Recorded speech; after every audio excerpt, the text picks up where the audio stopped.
Hello നമസ്കാരം, welcome to a new video. Taylor ആഡംസിൻ്റെ no exit എന്ന ബുക്കിനെ പറ്റിയാണ് ഇന്ന് നമ്മൾ ഡിസ്കസ് ചെയ്യാൻ പോകുന്നത്. ഇതൊരു മിസ്റ്ററി ത്രില്ലർ നോവലാണ്. ഇതിന് 333 പേജസ് ആണുള്ളത് ആൻഡ് ഇത് പബ്ലിഷ് ചെയ്തിരിക്കുന്നത് ജൂലൈ 2017 ഇതൊരു സ്പോയിലർ ഫ്രീ റിവ്യൂ ആണ്, അപ്പോൾ നിങ്ങൾക്ക് ഈ വീഡിയോ ധൈര്യമായിട്ട് കാണാം. ബെസ്റ്റ് മിസ്റ്ററി ത്രില്ലേഴ്സ് യൂട്യൂബിൽ സെർച്ച് ചെയ്ത് നോക്കിയപ്പോൾ നോ എക്സിറ്റ് ഒരു ഓപ്ഷനായി കണ്ടു. അതിൽ ഒരുപാട് നല്ല പോസിറ്റീവ് റിവ്യൂസ് ഈ ബുക്കിനെ പറ്റി ഉണ്ടായിരുന്നു. പിന്നെ ഞാൻ ഗുഡ് റീഡ്സിലും ഇതിൻ്റെ റിവ്യൂസ് നോക്കിയിരുന്നു. അങ്ങനെയാണ് നോ എക്സിറ്റ് ഒന്ന് ട്രൈ ചെയ്ത് നോക്കാമെന്ന് ഞാൻ വിചാരിച്ചത്. കഥ സ്റ്റാർട്ട് ചെയ്യുന്നത് ഇങ്ങനെയാണ്.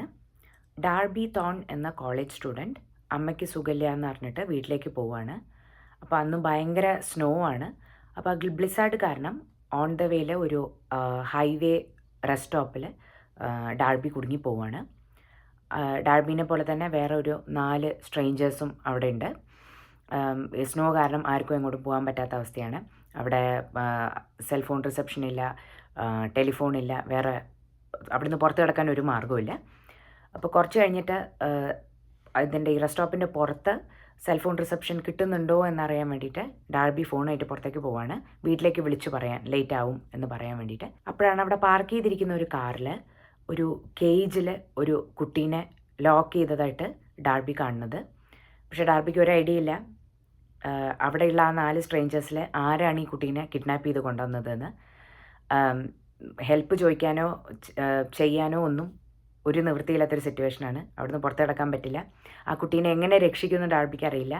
എങ്ങനെ ആ നൈറ്റ് അവിടെ സ്പെൻഡ് ചെയ്യും എന്നുള്ളതും അറിയില്ല. ഒരു ഹെൽപ്പും കിട്ടാത്ത ഒരു സിറ്റുവേഷനിലാണ് ഡാർബി ഈ ഒരു കുട്ടീനെ കിഡ്നാപ്പ് ചെയ്യപ്പെട്ടു എന്ന് പറഞ്ഞിട്ട് അവിടെ നിൽക്കുന്നത്. ഇനി എന്ത് ചെയ്യും, എങ്ങനെ കാര്യങ്ങൾ പ്രോഗ്രസ് ചെയ്യും എന്നുള്ളതാണ് ഈ കഥ മുഴുവൻ. ഒരു ക്ലോസ് സർക്കിൾ ത്രില്ലർ അല്ലെങ്കിൽ ഒരു ലോക്ക്ഡ് റൂം ത്രില്ലർ എന്നൊക്കെ പറയാൻ പറ്റുന്ന ഒരു ഇതിൻ്റെ പെർഫെക്റ്റ് പ്ലോട്ടാണ് ഈ നോവൽ. എനിക്ക് ഈ ബുക്കിനെ പറ്റി ഇഷ്ടപ്പെട്ട കാര്യങ്ങളെന്ന് വെച്ച് കഴിഞ്ഞാൽ അത് ഭയങ്കര ഫാസ്റ്റ് പേസ്ഡ് ആണ്. ഒരു സിനിമ കാണുന്ന ഫീൽ ഉണ്ടായിരുന്നു.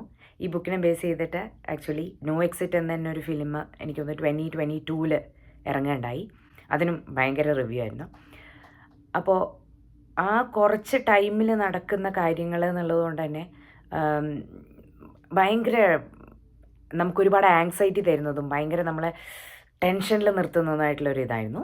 പിന്നെ ഇതിൽ കോൺസ്റ്റൻ്റായിട്ട് ട്വിസ്റ്റ് ആൻഡ് ടേൺസ് ആണ്. നമ്മൾ പ്രതീക്ഷിക്കാത്ത പലതും നടക്കുന്നു, അങ്ങനെയുള്ള ഒരു ഇത്. ചിലപ്പോൾ നമ്മൾ ഗസ് ചെയ്യും ഇതായിരിക്കും എന്നുള്ളത്, പക്ഷേ നല്ല രീതിക്കുള്ള ട്വിസ്റ്റുകളായിരുന്നു ത്രൂ ഔട്ട്. ഇതിൽ ഡാർബി എന്ന ക്യാരക്ടർ ഭയങ്കര എന്താ പറയുക, സ്ട്രെങ്ത് ഉള്ള ഒരു ഫീമെയിൽ ക്യാരക്ടറാണ്. ഭയങ്കര റെസിലിയൻ്റ് ആയിട്ടുള്ള ഒരു, എങ്ങനെയും ആ കുട്ടീനെ രക്ഷിക്കണം എന്നുള്ളൊരു വിൽ പവറിൽ നിൽക്കുന്നതാണ്. അപ്പോൾ അത് നല്ലൊരു വായിക്കാൻ നല്ലൊരു പ്രചോദനമായിരുന്നു. ഈ ബുക്കിൻ്റെ ചാപ്റ്റേഴ്സൊക്കെ വളരെ ഷോർട്ടാണ്. അപ്പോൾ എന്നാൽ ഈ ചാപ്റ്ററും കൂടി വായിക്കാം എന്ന് വിചാരിച്ചാൽ ലിറ്ററലി നമുക്ക് ബുക്ക് താഴെ വയ്ക്കാൻ പറ്റാത്തൊരവസ്ഥയാണ്. ഇതൊരു സിംഗിൾ ലൊക്കേഷനിൽ നടക്കുന്ന കഥയായതുകൊണ്ട് നല്ല ടെൻഷൻ തരുന്നുണ്ട്, ഞാൻ നേരത്തെ പറഞ്ഞ പോലെ. അപ്പോൾ അതിനൊരു നമ്മളിങ്ങനെ പിടിച്ചിരുത്തും ആ ഒരു ടെൻഷൻ വെച്ചിട്ട്. പിന്നെ അൺഎക്സ്പെക്റ്റഡ് ആയിട്ടുള്ള ക്യാരക്ടർ ഡെപ്താണ് ഇതിന്. അതിൽ ചില ക്യാരക്ടേഴ്സ് ഉരുത്തിരിഞ്ഞ് വരുന്നതും അവരുടെ സ്വഭാവം ഒക്കെ ഇങ്ങനെ മറയുന്നതൊക്കെ കാണുമ്പോൾ ലൈക്ക് ടോട്ടലി അൺഎക്സ്പെക്റ്റഡ് ആണത്. ഇനി ഈ ബുക്കിൽ ചില കാര്യങ്ങൾ അത്രയ്ക്ക് അങ്ങോട്ട് വർക്കായില്ല എന്ന് എനിക്ക് തോന്നിയത് എന്തായിരുന്നു വെച്ച് കഴിഞ്ഞാൽ, ചില സിറ്റുവേഷൻസിൽ ഈ ക്യാരക്ടേഴ്സ് എടുത്ത ഡിസിഷൻസ് അല്ലെങ്കിൽ അവർ ചില സാഹചര്യങ്ങളിൽ നിന്ന് എസ്കേപ്പായി എന്ന് കാണിക്കുന്ന ഭാഗങ്ങളൊക്കെ അതങ്ങനെ പ്രാക്ടിക്കലി എസ്കേപ്പ് ആവാൻ ചാൻസ് ഇല്ലല്ലോ എന്ന് നമുക്ക് തോന്നും. പക്ഷേ കഥയിൽ ചോദ്യമില്ല എന്നുള്ളതുകൊണ്ട് അങ്ങനെ. പിന്നെ അത്യാവശ്യം നല്ല രീതിക്ക് വയലൻസ് ഉണ്ട് ഇതിൻ്റെ പല ഭാഗങ്ങളിലും. അപ്പോൾ ലൈറ്റ് ഹാർട്ടഡ് ആയിട്ടുള്ളവർ ആ ഭാഗം വായിക്കുന്നത് സ്കിപ്പ് ചെയ്യുന്നത് നന്നായിരിക്കും. പിന്നെ ചില ഭാഗങ്ങൾ കുറച്ചൊരു എന്താ പറയുക, ഓവർ ദ ടോപ്പ് ആയിട്ട് കാണിച്ചു എന്ന് എനിക്ക് തോന്നി. ഞാൻ ഈ ബുക്ക് ഒരു 3 ദിവസം കൊണ്ടാണ് വായിച്ചു തീർത്തത്. 3 ദിവസം ഒരു 2.5-3 മണിക്കൂർ വെച്ച് വായിച്ചങ്ങനെ. ഈ 3 മണിക്കൂറിന് ശേഷം ബുക്ക് വായിക്കണം നിർത്താൻ ആഗ്രഹം ഉണ്ടായിട്ടല്ല, പക്ഷേ സിറ്റുവേഷൻസ് കൊണ്ട് അങ്ങനെ നിർത്തേണ്ടി വന്നതാണ്. സോ അത്രയ്ക്കും ഇൻട്രസ്റ്റിംഗ് ആണ്. നമുക്ക് ലിറ്ററലി ബുക്ക് താഴെ വയ്ക്കാൻ പറ്റില്ല, അത്രയ്ക്കും ഇൻട്രസ്റ്റിംഗ് ആണിത്. നല്ല ത്രില്ലേഴ്സ് ഇഷ്ടപ്പെടുന്നവർക്ക് ഈ ബുക്ക് എന്തായാലും നല്ലൊരു റെക്കമെൻഡേഷൻ ആയിരിക്കും. എന്തായാലും വായിച്ചിരിക്കണം നിങ്ങൾ. ഇതൊരു ബ്രില്യൻ്റ്ലി റിട്ടൺ, ബ്രില്യൻ്റ്ലി നറേറ്റഡ് സ്റ്റോറിയാണ്. ഞാൻ ഈ ബുക്കിന് കൊടുക്കുന്ന റേറ്റിംഗ് ഒരു 4.5 ഔട്ട് ഓഫ് 5 ആയിരിക്കും. ടെയ്ലർ ആഡംസിൻ്റെ മറ്റു ബുക്കുകളും ഞാൻ എന്തായാലും വായിച്ചു നോക്കണം എന്നുള്ളൊരു തീരുമാനത്തിലാണ്. Because I love this book. ഭയങ്കര ഒരു സാറ്റിസ്ഫൈഡ് ഫീലായിരുന്നു ആക്ച്വലി ബുക്ക് വായിച്ചു കഴിഞ്ഞിട്ട്.